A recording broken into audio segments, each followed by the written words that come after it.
Hey, how you doing, everyone? It's a very cool day today. We're chatting with the man himself, Mr. Ralph Blumenthal. Oh man, I've been excited about this all week, so I'm looking forward to this podcast for sure. Yeah, everybody knows the New York Times article that talked about, glowing auras and black budget money. Really, the first thing that talked about the Tic Tac videos and Pentagon and all the rest, knowing about it.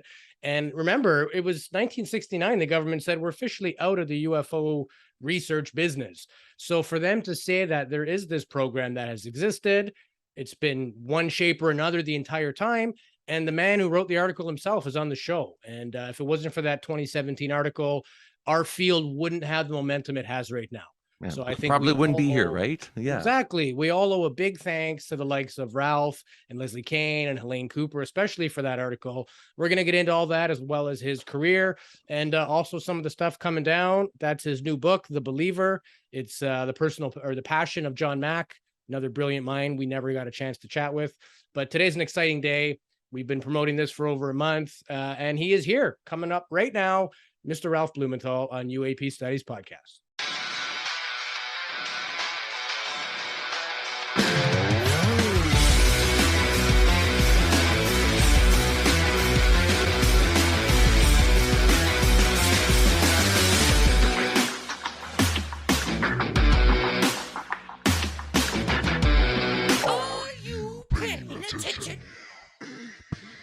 Welcome back to another episode of UAP Studies Podcast. My name is Louis Borges. Joining me as always, my good friend and co-host, Mr. Jason Gilmet. How you doing? I'm doing very good. I've been looking forward to this interview all week, get to hang out with you and Ralph, and it's got me through a good week. So I'm happy to be here and happy to be with you guys. Any Sunday we can talk about this. It's our favorite subject. It's a good one. We have a very esteemed guest today, obviously award-winning New York Times reporter, Mr. Ralph Blumenthal, author of 7 books. And I believe I even read somewhere, Ralph, that one of the teams you ran was a Pulitzer Prize winner. Is that true? Yeah, we covered the first attack on the World Trade Center before 9/11. There was a truck bomb in the World Trade Center, and it really laid the groundwork for what came later. But the investigators, the FBI, et cetera, didn't understand it, and they missed the warning signs. So it's a terrible lapse, unfortunately. Jesus. Well, we're very happy to have you on the show today. We want to get to know you again, pre some of these latest reports that have come out. And of course, your groundbreaking article that you wrote, Glowing Auras and Black Money, out in 2017 with your colleagues, Leslie Kane and Helene Cooper. So tell us a little bit about yourself and your investigative life and some of the cool things you've done. Great. Well, I didn't start off as a ufologist, and I don't think of myself today as a ufologist. I think of myself as an investigative reporter who latched on to an interesting subject and asked, questions about it, just like I did with other things I did for the New York Times. I spent 45 years at the New York Times, mainly as an investigative reporter, covering organized crime, corruption, and Nazi war criminals, law enforcement, FBI. So this was just another of the interesting subjects that sort of came my way, and I'll tell you about how that happened. But I come to it as with great humility, by the way, because I think anybody who comes to this subject has to start with that. We don't know a lot about it. We don't know anything about it except that these objects are real, and the government now admits that these things are real. But other than that, we don't know where they come from. There's intelligent life behind the wheel, as it were. Why are they here? All those questions, aliens, etc. That's really very speculative. So anyway, I didn't start off that way. I started off as a reporter. Nice. And then when was the interest, or when did your first article on the subject happen?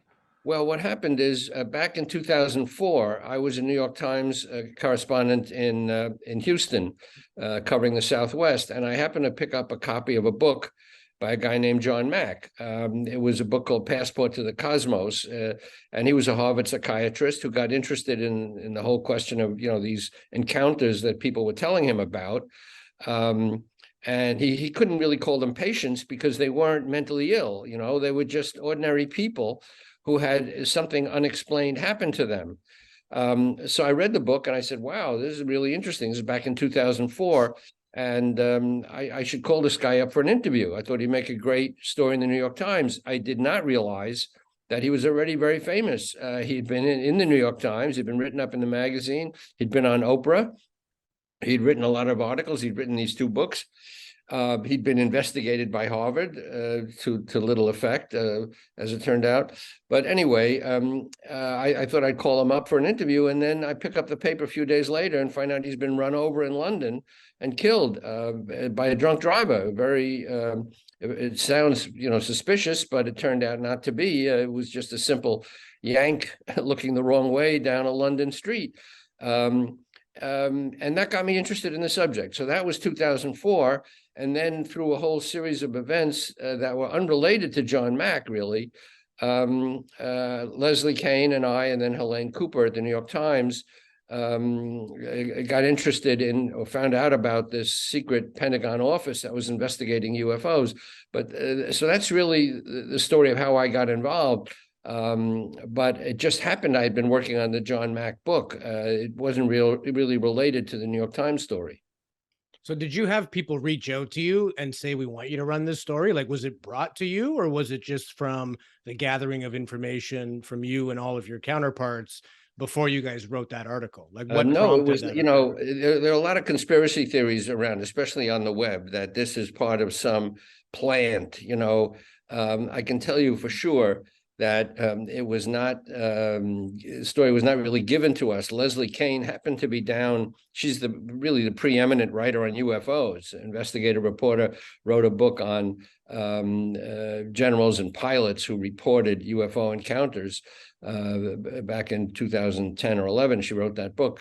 Anyway, she and I got friendly through the John Mack book because she was the companion of Bud Hopkins, who really got John Mack interested in UFOs and alien encounters. Anyway, so back in 2017, Leslie told me she'd been to a meeting in Washington where a lot of a number of very high-level intelligence people were meeting and talking about this secret Pentagon office called ATIP. It went by different names, secret names, but that was the public name. I mean, it wasn't really public, but it was unclassified. Advanced Aerospace Threat Identification Program. It was a Pentagon office that was looking into UFO encounters between, UFOs and Navy pilots, and these had been going on for some time. And he was in actual meeting going on in Washington where the head of the office was resigning because he wasn't getting enough support from superiors in the Pentagon, Lou Elizondo. So Leslie came back with all this information, which was astounding because officially the government was out of the UFO business with Project Blue Book, at the end of when was it? 1969. So suddenly here was the government very interested in UFOs because they had a secret Pentagon office that was taking videos, and we got some of those videos. Anyway, we came to the New York Times with that story. And to their credit, they realized it was a good story. It was all on the record. We had named people, nothing, on deep background, no anonymous sources.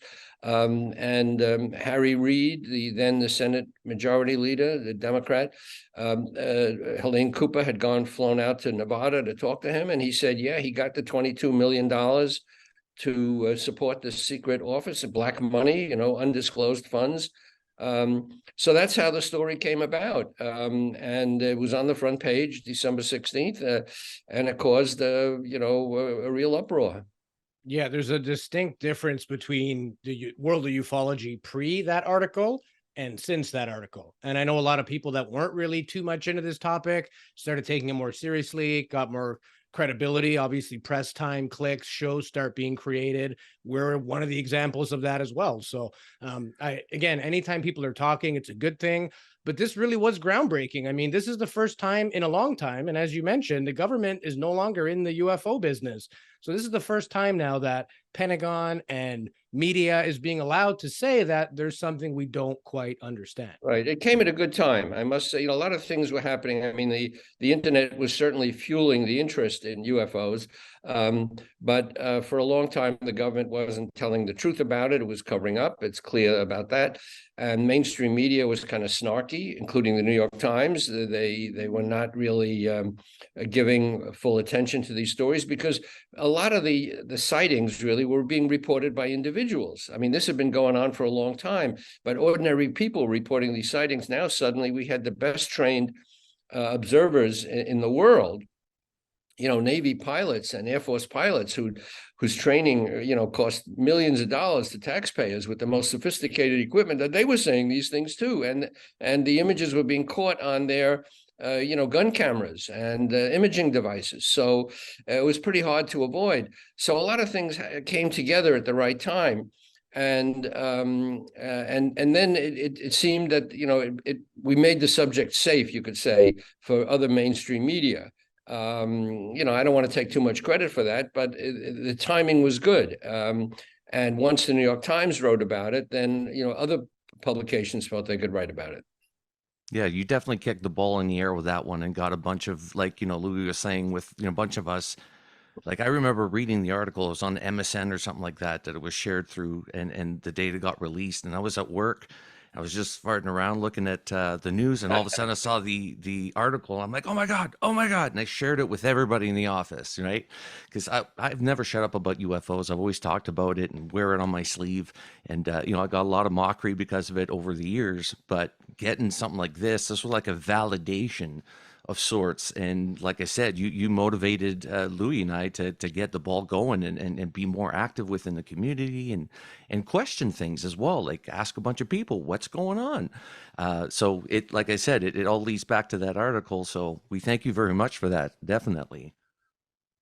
It was interesting to chat with a guy like George Knapp too, who had done a lot of that sort of research for 40 years. And, for him, validation finally, and he was part of this in a small way, because I think he was with NIDS and all the rest and OSAP and then eventually ATIP. So he was kind of watching this thing go through. And we asked him when he was on our show about a year ago, and we said, what do you think about the article? And he said, well, I'm kind of bummed out that I didn't get a chance to drop it. He's like, but I think they needed a big, mainstream media company like the New York Times and guys like Tom DeLonge with notoriety and sort of recognizable figures to really give it the best shot of going forward. Yeah, well, a lot of people had done this reporting. George particularly, was a groundbreaker, and his stuff with Skinwalker and all the weird things that went on at the ranch, and he was a conduit to Robert Bigelow, who I wrote up later. So people had done a lot of great research, but the fact that it was on the front page of the New York Times, it did make a difference, because the Times kind of was like an H-bomb going off. I think we did validate the subject and gave impetus to a lot of people. But as I said, these things were going along on a separate track for a long time. And the fact that the internet was so alive with these stories, it came along at a good time. Had the Times broken the story before the internet, let's say, I don't think it would have had the same impact. No, definitely not. Yeah, because you get to spread out, and other countries get to see, the States are still interested in this. And I mean, every country has a problem with this. You mentioned that other countries are really ahead of us in many ways. They don't have the same stigma, a lot of those countries. And South America, Europe, France had a very active UFO official agency that Leslie wrote up. So they didn't have the same problem that we had here, where early on the government made a decision to brand this subject wacky for a lot of reasons that, frankly, don't make a lot of sense today, but seemed logical maybe to some people during the Cold War, that they had to brand this subject like, some kind of communist plot.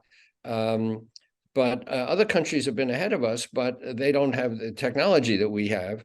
But they've done some terrific work in South America and in Europe.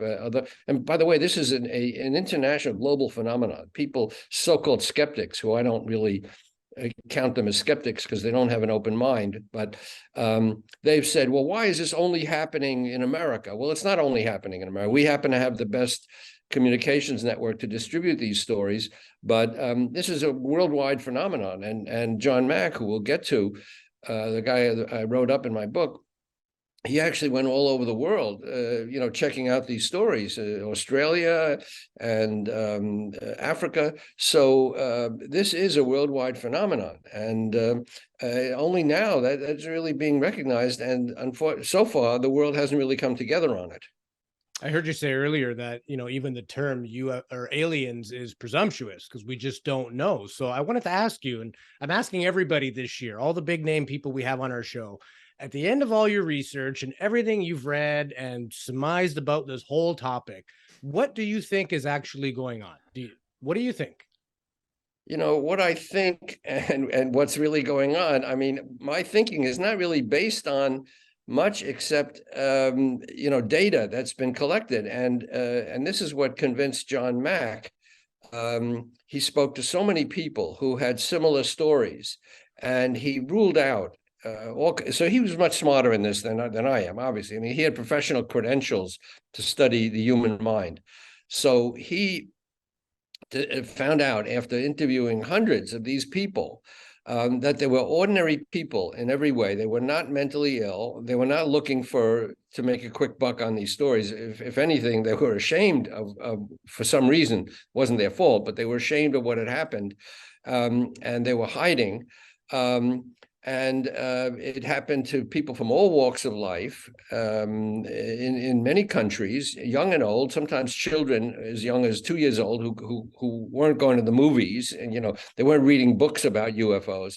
So all these things came together, and John Mack said there's something going on that we can't explain, and that's basically where I am in this. That the data, if the so-called skeptics would take the trouble to look at the data before they make all these pronouncements. Oh, it's sleep apnea, it's sleep paralysis. Seagulls, yeah. They're making it up for money. They want to be famous.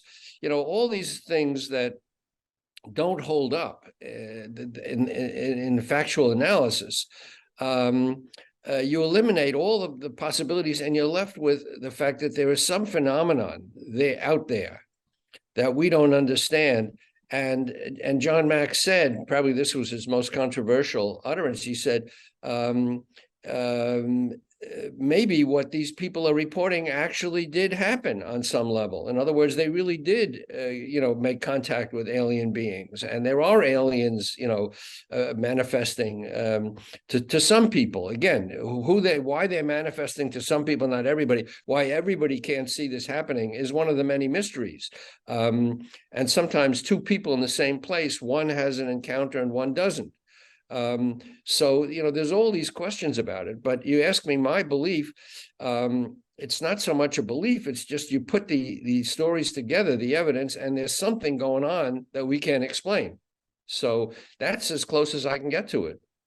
We're going to talk about the recent report from the unidentified aerial phenomenon that just got released. I don't want to jump ahead, but one thing that really bugs me is that they're talking about, one, I thought this was clever. They say air, then space, and then water domains or whatever. Yeah. So they don't add space first because they don't want to give the illusion that this might be from a different location. But what I find interesting is that they don't mention any studies of people that have reported having interactions with occupants of a craft that is unknown. Right. They don't mention about that, because we recently were talking about the Zimbabwe case where there was like over 60 kids that witnessed two entities on a craft that was unknown, and the entity was not human as far as the kids described. That's huge data. That's 60 witnesses, and they talk telepathically with these entities. They all got different messages. That's huge amount of witnesses that still to this day stick to their story, being adults. And John Mack did end up going to Zimbabwe and talked with these kids, and he was convinced that something happened, right? Yeah, no, I mean, you made a lot of good points right there. And first of all, the report that came out last week did not at all talk about individual reports of sightings, because the government, first of all, does not put any faith in individual stories. They would rather talk about sightings or data collected by Navy and Air Force aircraft.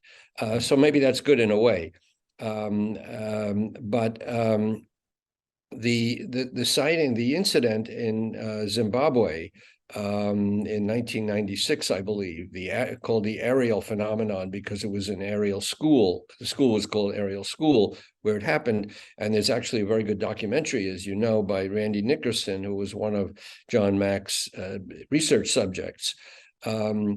Anyway, this is very powerful. This is probably the best documented case of a sighting that we have, because you have children of various ages, but elementary school children, who all reported the same thing, 60 kids at recess, drew pictures of it afterwards, and all basically told the same story, that they saw this craft land, that two beings got out, they had telepathic communication with these beings. No adults were present, which is extremely strange. Right. Yeah. And the adults were tied up at different parts of the school. So there's again this aspect about this phenomenon that doesn't want to be identified, really. It's extremely strange, but yet the accounts of the kids are very persuasive, because these kids, again, were not, reporting on literature that they had studied. They were not, watching UFO movies. The stories were consistent, which is another thing that John Mack found very persuasive. The stories had a basic consistency, and yet were all slightly different, so that nobody could say, well, this is some story that's going around and everyone's repeating it. The details are so bizarre that nobody could ever possibly make them up, you would think. And including the stories that the children told about the way the beings looked and the way they moved. So you're absolutely right. That was a very, very compelling case. Yeah, and they also drew what appeared to be like the descriptions of grays, which we hear quite a bit in the UFO community, especially with abductions. But they were drawn large eyes. They kept describing the large eyes, big heads, smaller bodies. So Right. there seems to be something to that, because people keep describing that. And you mentioned that people from all walks of life said that there was police officers, nurses, judges, people that, Absolutely. like you mentioned, there, even people in Hollywood, for crying out loud, that have experiences, like producers and stuff. Yeah, well, yeah, Hollywood, you mentioned that, some famous people, rap stars, who didn't, when I went back for a story to talk to them, they didn't want to talk to me about it. No, But really. Kendrick Lamar, for example, who told other people about that. So absolutely right. Celebrities, non-celebrities, teachers, police officers, it runs the gamut. And yet it seems to run in families, by the way, this phenomenon, which John Mack and Bud Hopkins found. Again, one of the many mysteries about this, that it's as if these beings, or whatever you want to call it, this intelligence is tracking certain family lines. But they're not going after everybody, obviously. For example, I have never had a UFO experience. I've never seen a UFO. I've never been abducted, as far as I can tell. Neither had John Mack.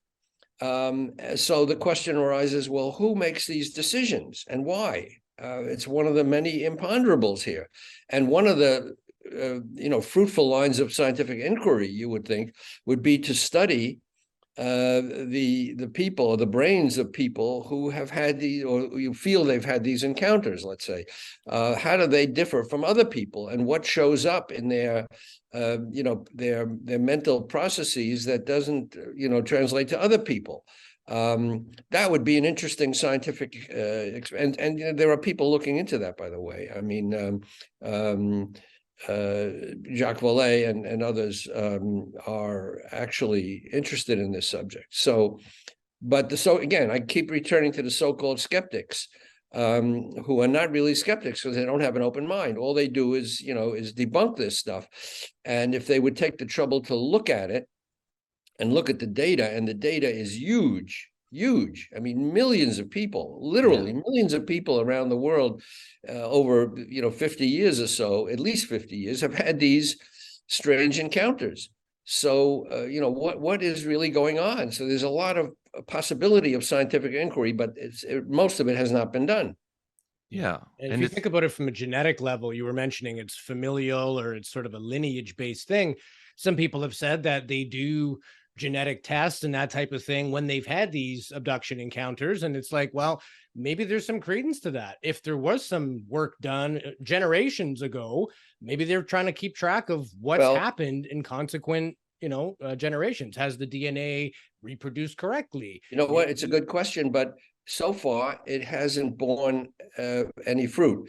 People who have been, for example, I interviewed somebody, I won't say the name, but somebody who told me he thought he was a hybrid, okay? He believed he was the product of a combination of human and off-Earth intelligence, okay, through one of these sexual experiments that so many people talk about, it abducted on the ships and subject to reproductive experiments. So this man told me he thought he was a hybrid. So my obvious next question was, well, have you been tested? And he said, yes, he's been tested. And they didn't find anything that was a smoking gun. In other words, there was nothing that said, aha, of course, here's the proof in your cell structure. Your cell structure is completely different than in ordinary humans. They didn't find that. So either these changes are so subtle that they're not easily found, just like the implants are not easy to detect if they exist at all. So many people say they've had alien technology implanted in their bodies. Well, it's not clear that any objects have been retrieved that can absolutely be called alien technology. Okay, at least I'm not aware of that. So you're right. Those tests should be done on people who feel that they are, hybrids, or that they've had alien encounters and things have changed their brains. But so far, the scientific evidence is still to be found, or it's lacking. Well, we don't even know about our own genotype that well. We consider a huge chunk of it junk DNA. I don't know of any animal that has just junk organs that aren't being used, right? So I think it's just our own inability to fully understand our own DNA. How can we then test for something at that level? That's just my personal opinion. And the whole science of DNA is so young. Yes. I mean, it's all the and dangerous when you look at CRISPR and things, what you can do with DNA you can, splicing, right? Absolutely right. You fool around and create God knows what. Yeah. But this science, again, I often come down to this very fascinating observation that from the moment that humankind developed heavier than aircraft flight, to the landing on the moon was 65 years. So if you say that in 65 years, this kind of progress can be made from the first flight to a rocket ship that can land on the moon, amazing technology is off in the future. So we will have a chance to test some of these theories, I think, in the years to come. And also they mentioned recently, because we were talking to some experts, and I forgot the names of them or who said it, but just the effects of these crafts near humans. Some people experience radiation burns, quite intense. Some people have weird diseases, like we were talking to George Knapp. He was mentioning all these autoimmune Hashimoto's disease, I think. Was one. One. Yeah. Well, you know what? This is very interesting, because the report that came out last week basically denied that and said that there's been no evidence found of effect. I mean, it was very carefully worded. Yeah. So this is the latest government report, which is really notable for what it doesn't say. It's very bare bones, to say the least. It's really almost laughable how little information is in this report, which is mandated by Congress. For the Pentagon has to report every 6 months or so to Congress. So the latest report, which was delayed for a long time, by the way, but came out last week, says, and almost goes out of its way to say, among the very few things it did say, it said that no effects have been found from people who've been exposed supposedly to UFOs or UFO sightings. Well, that does raise some questions, because there have been accounts, including one service member who actually collected money from the government for injuries, Burroughs, I believe, suffered in consequence of a UFO proximity. So you have to read these reports very carefully, because mostly what they say is, we don't have data proving this, or I was not aware of it, or we were not aware of this, this, and this. Well, what's the we? Are there other people in the government who are aware of it? So it's really very difficult to parse these reports, because they're very hedged about. But they did make a point of saying, no, we found no correlation between exposure to UFO sightings and health effects. Well, that would be very interesting if true. Right. We're going to chat with Gary Nolan in a few weeks. We're going to ask him all about that, because that's sort of his area of expertise. But we don't want to beat the report to death. I know a lot of other shows have. There's really nothing to beat to death. Unfortunately, we said this before we started recording today, that if it had a lot of information in it, that would say something. And the fact that it doesn't also says something. And it's interesting that, they seem to have these assignments of, okay, we're going to report it this way, we're going to collect this way. Couldn't that have been done in the last report? Like, what was the delay for to tell us that you're going to use the same standard practices you use in a lot of other committees to collect information? So I don't get where the delay is. The only thing I find interesting, though, is who they're supposed to share the findings with. So they listed the FAA, NASA, the Department of Homeland Security, NOAA, the atmospheric and oceans people, and the Department of Energy. And Jason and I were shooting the breeze before, and he's like, where's the Air Force? And I'm like, I need to write that down. It's true. Where the hell is the Air Force in this report that they're not even supposed to be reported to? So clearly there's more above this that we just will never see, or at least not true. yet. But the good thing is that the last Defense Authorization Act last year provided for the establishment, the protection of whistleblowers. This is a very important aspect, very new. But, for a long time, people who reported UFO encounters or reported U.S. technology tracking UFOs or so were hampered by the security, guidelines and security prohibitions, let's say, that talk about certain things. Well, there's no whistleblower amendment, or whatever you want to call it, aspect to the Defense Authorization Act, which protects people coming forward with stories about UFO experiences. Now, I think there's a couple of loopholes in this too, that if it's protected by, obviously top secret clearances, et cetera, they don't have absolute freedom to discuss it. But basically, it's an effort to protect people who felt nervous about coming forward. And, for a long time, there was this stigma that anybody, civilians, or especially professionals like Air Force, like commercial pilots to this day who report UFO encounters or so, are told, don't do it, it'll hurt your career.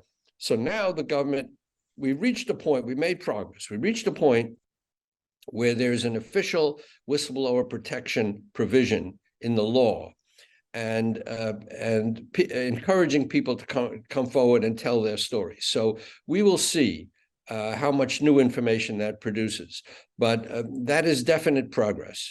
Do you think it'll make a difference, though? Because I get it. Like, it might protect you from legal ramifications or from getting fired or losing your job.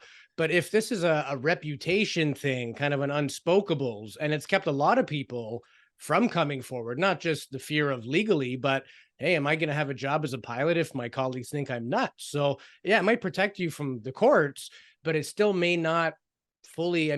Well, you're right. There's still a stigma aspect to it, but it's decreasing. It really is decreasing. Harry Reid was brave enough to come forward and get that money for ATIP. And he knew the risks that, his political opponents would use it against him. And yet he took it anyway. And that was back, before we reported, our first story. Now, unfortunately, Harry Reid is no longer with us, but there are other people who are taking courage from that and are coming forward. It's still not perfect. There is a lot of stigma, and people are worried about how much can I say and this and that. But we're moving in the right direction. Yeah, you recently had, was it John Ratcliffe, the former director of intelligence And he said recently on an interview that these things defy physics and our capabilities. And the U.S. is a superpower and does not currently possess this technology. And so he didn't really say it was aliens. He just said that these defy physics. And what I thought was funny as well, in the report, it said that as of late, there has been no crashes between these unidentified flying objects and planes since the start of the investigation, which I think, okay, either the pilots are like really awesomely trained for when something comes really close to them, or these things are under intelligent control and can prevent the crash from happening. For some reason, they're more advanced at being able to stop than we are, or Right. to go fast, right? And he doesn't want to point out that it's alien technology, but it is unknown to us. Like, we don't understand how this is possible. And somebody defies gravity or defies physics. That should be the biggest news in the world. That something out there's defying physics and it's an object. And I'm blown away that people aren't looking at that. That was missing in the report too, oddly enough. Yeah, right. That's right. Now, Ratcliffe, it was a bombshell when he said those things. Yeah. And really, John Ramirez, a former CIA agent, has said very recently also that the Roswell crash discovered that alien bodies with human DNA. Now again, that hasn't been confirmed as far as I know by actual evidence. A lot of people are saying things, but Ramirez is, he's got credentials, a former CIA guy, and he said some really interesting things. So I mean, there's a lot of, the problem is, as a New York Times reporter or contributor, there's a lot of information out there. People are saying a lot of very startling things, but we have to stick with what can be confirmed. And the thing we're proud of in our first story and the stories we produced since then is that they're all based on actual, demonstrable facts. It's not speculation. It's all, on the record.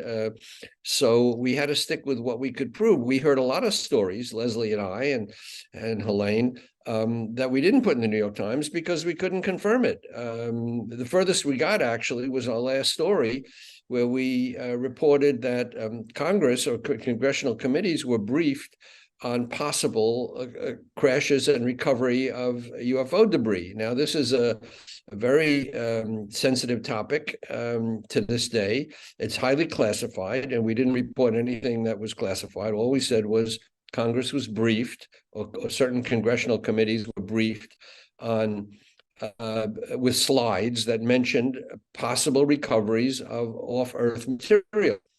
That's as far as we could go, but I think that was pretty far. Yeah. In terms of the reaction it got, and people said, "Well, why didn't you say more?" Well, we couldn't really confirm more to the point where we felt comfortable putting it in the New York Times. But Ratcliffe said some very interesting things, and I think, as I said, I think we're moving in the right direction. We'll see what comes out. And the crash retrievals, I mean, we keep hearing about that. There's tons of books written about different crash retrievals or cases in the world.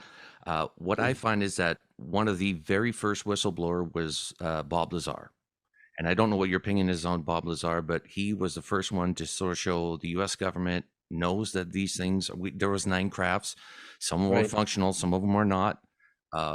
And the only reason for me to really believe the story that, this was actually true is how did he bring friends in the middle of a desert, middle of nowhere, at 7 p.m. or 7:30 p.m. on a Wednesday night when they would fly these crafts, and he would show his friends, check this out. How would he know that if he didn't work there? And just, now you're starting to uncover things that, that he was saying is true, is coming to light, and some of his employment, like it was a messy situation. He explains it in his book. But I think one of the very first whistleblowers was Bob Lazar. He exposed that something was up, right? No, as one experiencer told me when I, brought up some topics like this, he said, "Well, now you're diving into the deep end of the swimming pool." Yeah. I mean, I don't know Bob Lazar. I know what he said. I think it's fascinating, very interesting. I don't think it's easy to determine without further information.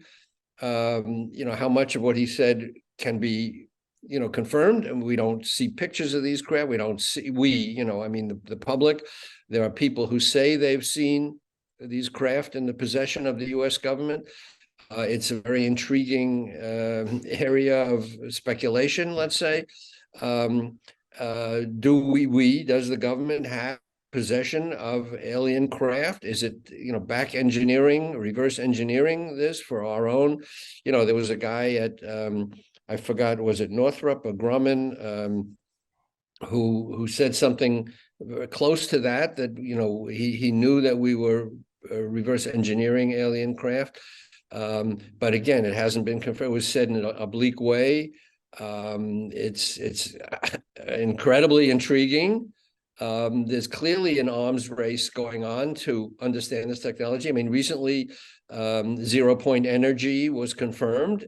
That's one of the holy grails of scientific inquiry now. If you can make more energy than you use, you have a miraculous new source of energy that would replace fossil fuels. It would save the planet. I mean, it would revolutionize humanity.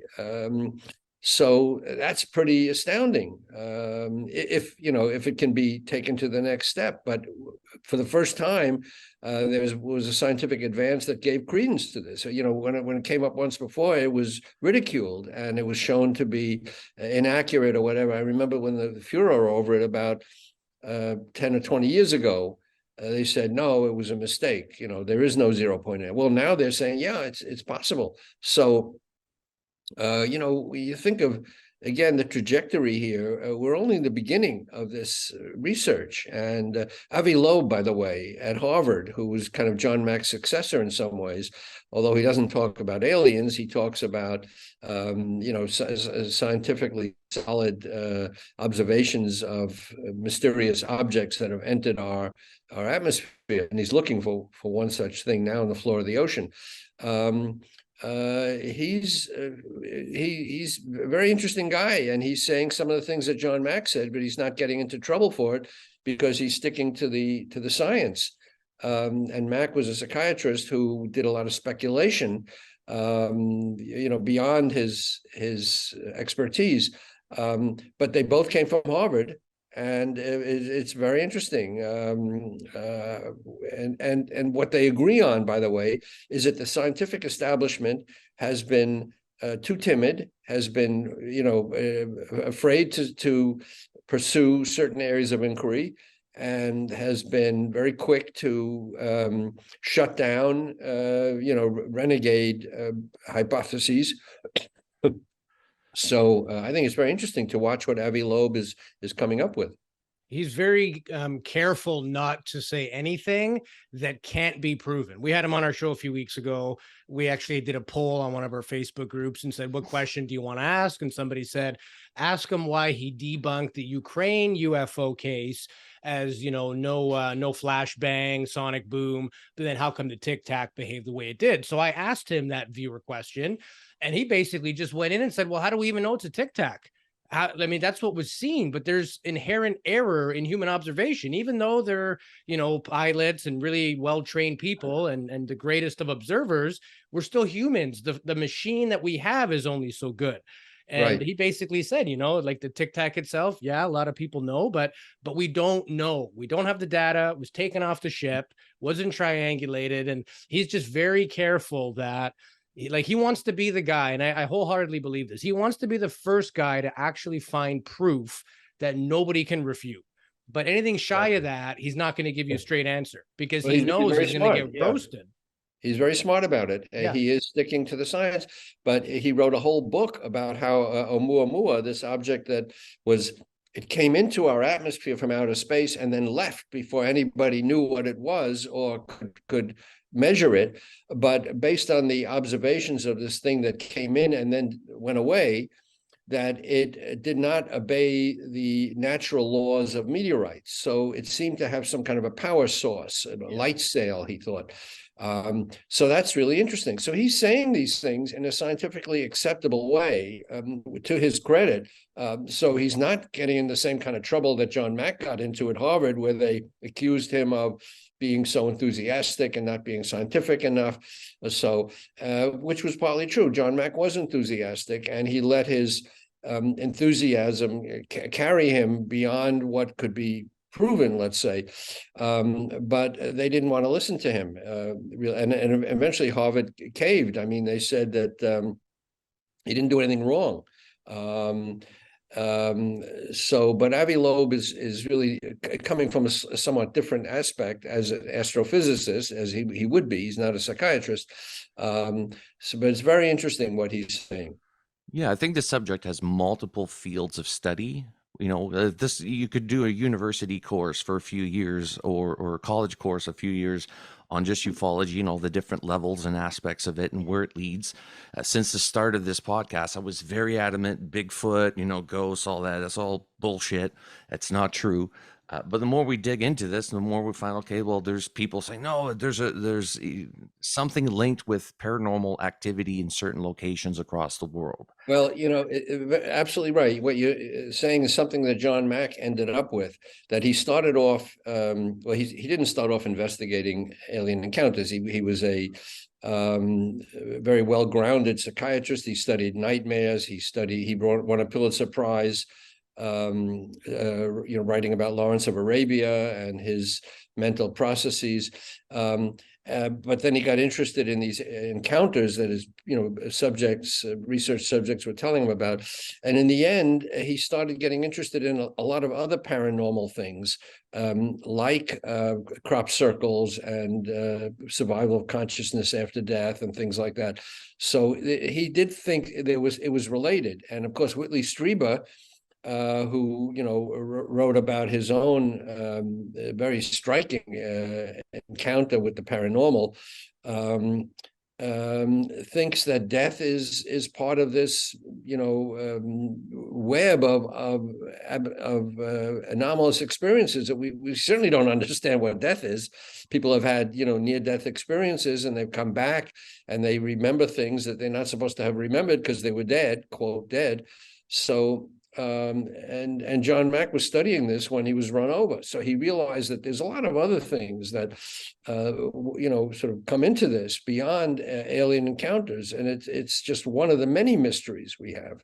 Yeah. Even the cattle mutilations, a lot of people report lights over their fields, and they find dead cows the next day that just seem to defy, right. their death. Again, the cattle mutilate is so. I mean, the book about Skinwalker Ranch, that really was. It seems to be some kind of portal where strange things are happening, for whatever reason.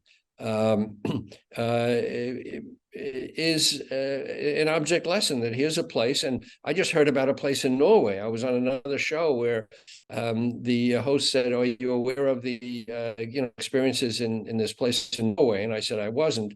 And they said, well, it's a kind of portal. There've been all kinds of strange things going on that I didn't know about.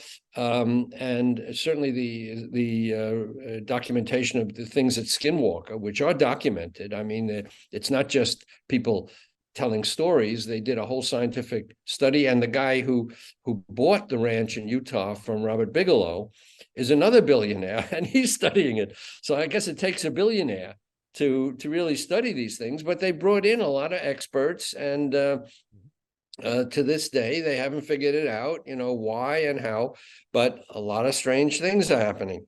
Yeah. And even on the subject of the alien abductions, it's either these people are telling the truth, or there's a new mental health issue that we are not aware of that needs to be diagnosed, and it's Right. amongst the general population.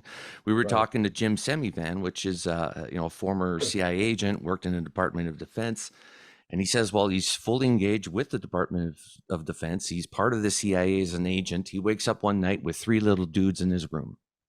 So he admits even people within the Defense Department are experiencing these things as well. So the subject of saying we don't know what this is, okay, but let's just admit that it's rampant and that it's all global. This is everywhere. People in remote areas are seeing these things, are experiencing the same thing as people downtown New York. I think Bud Hopkins was describing a lady being taken out of like the 14th floor or something by, he was adamant on it. He wrote a book on it, right? Yeah, he did. Yeah. And I have interviewed Linda Napolitano, who came forward under her real name afterwards, who was the woman who had this experience that Bud Hopkins wrote about. It was called the Brooklyn Bridge abductions, Right. somebody who was witnessed by some people. Again, this is a very complicated story because Bud Hopkins never could find the witnesses who provided the best account of this. There was supposedly two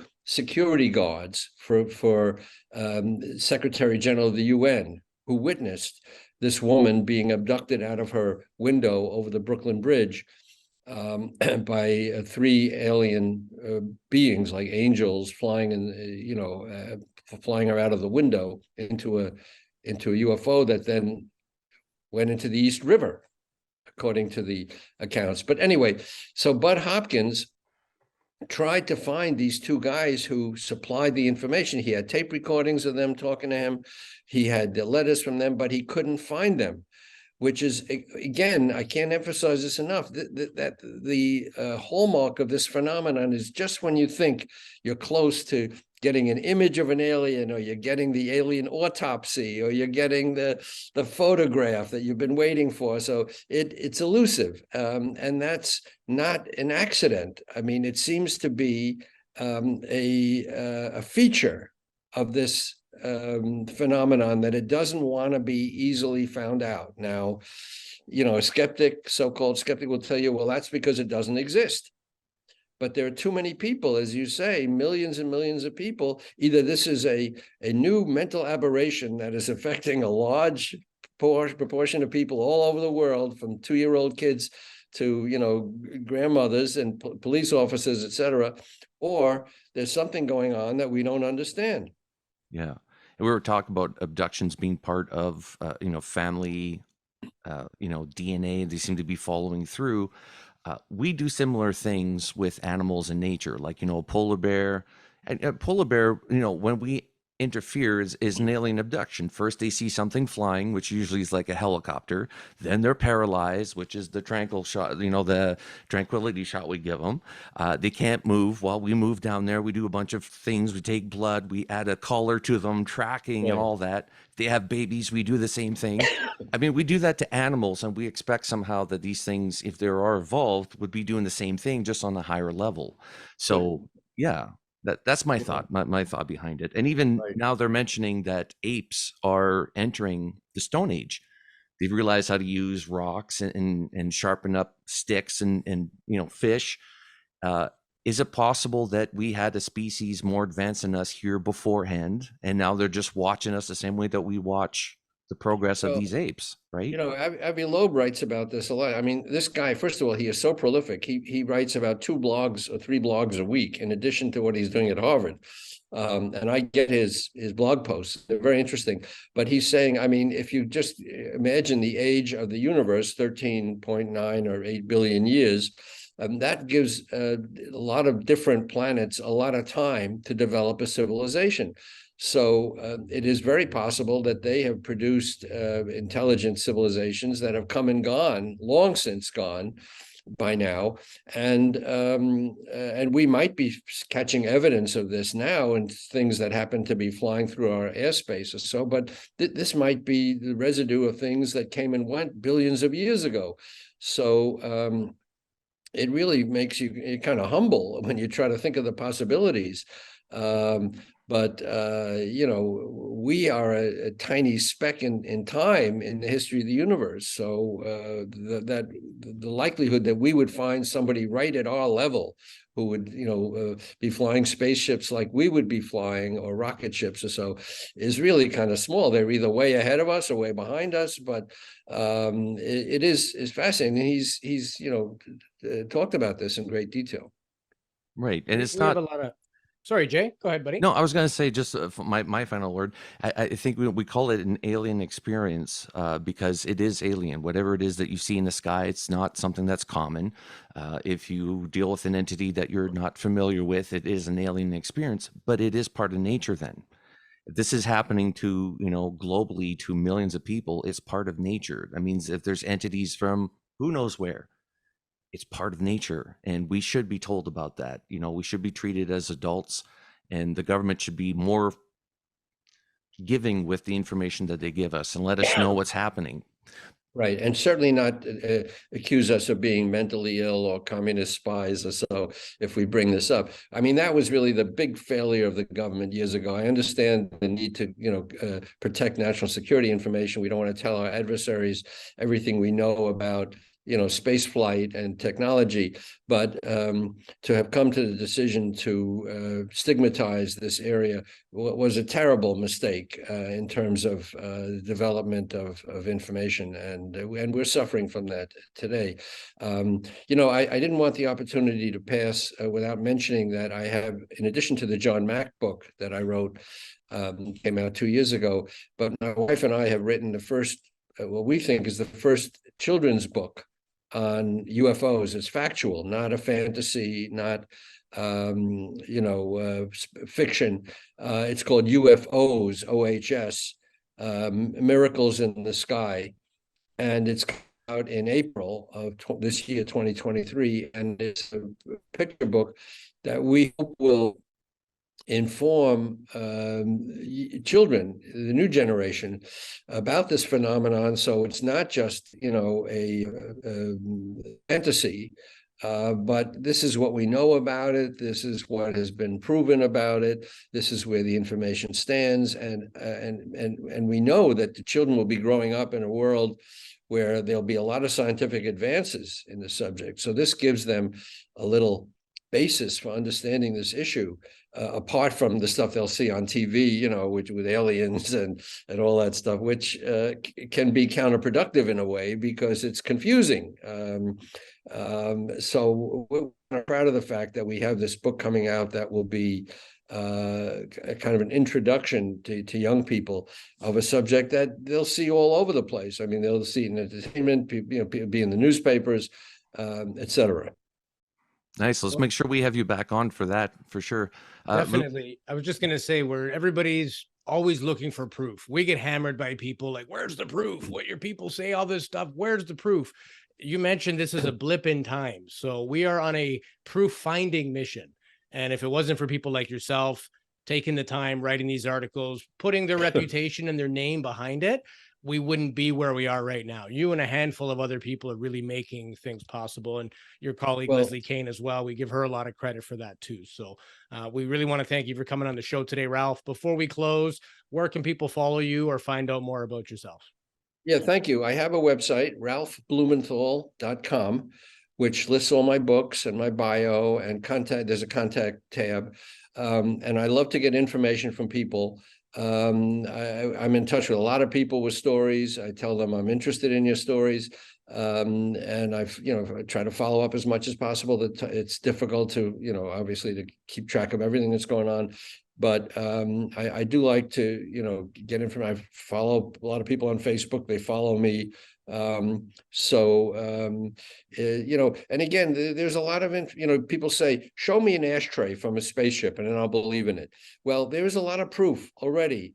It's not the kind of proof that science needs really for a slam dunk, but there's a lot of pieces to this puzzle that have come forward. And if you're interested in the subject, obviously your listeners are, because they're tuning in, you have to absorb this information. There's a tremendous amount of information out there. MIT did a conference. I start my book with the story of the MIT conference in 1994 or 5, I forgot. But a lot of experts came together and gave all their theories, and the results were published. It's called, the MIT, I forgot, alien discussions. It's called Alien Discussions at MIT. Of all places, MIT. I mean, they allowed it to, they gave a venue for this. So there's a lot of information available before you, not the kind of information that we need for, a clear-cut affirmation of something, but a lot of smoking guns. Yeah, like puzzle pieces. You start collecting them and you can actually start forming a picture. Yeah. You don't have all the pieces yet, but you know there's something there. An image is starting to pop out, right? Very well put. Yeah. Ralph, we thank you so much for coming on the podcast. Major respect for you from both of us. We love your work. Like I said, your article with Leslie Kane and it was Helene Cooper. Helene Cooper. Really, to say it bluntly, kicked the world in the balls and sort of brought the subject back up on the table. And since then, there's been so much momentum, so many groups, podcasts and shows. Joe Rogan talks about it. It's a big deal, and you guys should really be taking a lot of pride in that. That was a major move, and it got the ball going. Well, thank you very much for having me, and I love to talk about it, and I'm sure we'll do this again.